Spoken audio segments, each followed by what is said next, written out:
આદિવાસી સમાજનું બન્યું પ્રથમ બંધારણ। બનાસકાંઠાના કેટલાક ગામડાઓમાં ડીજે પર પ્રતિબંધ મુકાયો છે। અમીરગઢ તાલુકાના વિરમપુર, કાનપુરા વિસ્તારના ગામડાઓમાં ડીજે પર પ્રતિબંધ। લગ્ન પ્રસંગે ડીજે પર લગાવાયો પ્રતિબંધ। જે લોકો લગ્નમાં ડીજે લગાડશે તો 51,000નો દંડ ફટકારાશે। આદિવાસી સમાજના આગેવાનોએ બેઠકમાં નિર્ણય લીધો। ડીજે વગાડનાર પરિવાર સાથે ગ્રામજનો નહીં રાખે કોઈ વ્યવહાર। અન્ય સમાજની જેમ આદિવાસી સમાજમાં પણ ડીજેને લઈ બંધારણ ઘડાયું છે।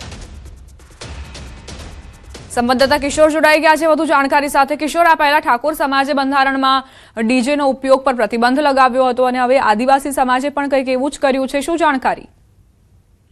ચોક્કસથી ઠાકોર સમાજ બાદ ચૌધરી સમાજ તેમજ અન્ય સમાજોએ પણ બંધારણ બનાવ્યું હતું અને તે બંધારણમાં ડીજે પર પ્રતિબંધ લગાવવામાં આવ્યો હતો। હવે અન્ય સમાજોની જેમ આદિવાસી સમાજના લોકો પણ એકઠા થયા હતા। અમીરગઢ તાલુકાના વિરમપુર, કાનપુરા વિસ્તારમાં મિટિંગ યોજાઈ હતી અને આ મિટિંગમાં બનાસકાંઠા જિલ્લાના આદિવાસી સમાજનું જે પ્રથમ બંધારણ બનાવવામાં આવ્યું છે તેમાં ડીજે પર પ્રતિબંધ લગાડવામાં આવ્યો છે।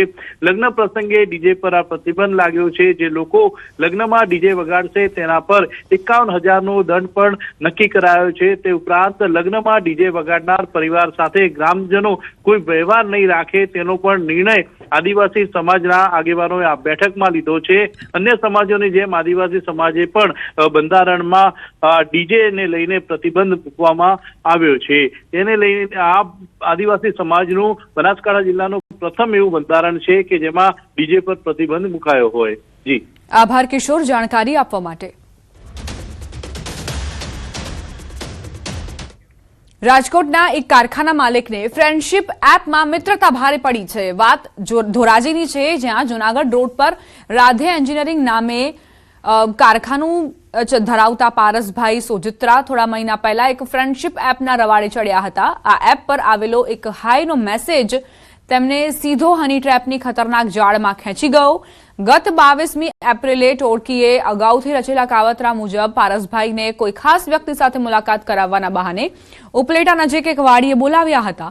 વાડીએ પહોંચતા જ તેમને બળજબરીથી એક ઓરડીમાં ધકેલી દેવામાં આવ્યા। ટોળકીએ વેપારીને વાડીએ બોલાવી નિર્વસ્ત્ર કરી વિડીયો ઉતારીને બ્લેકમેલ કર્યા અને ઢોરમાર મારીને રૂપિયા પડાવ્યા।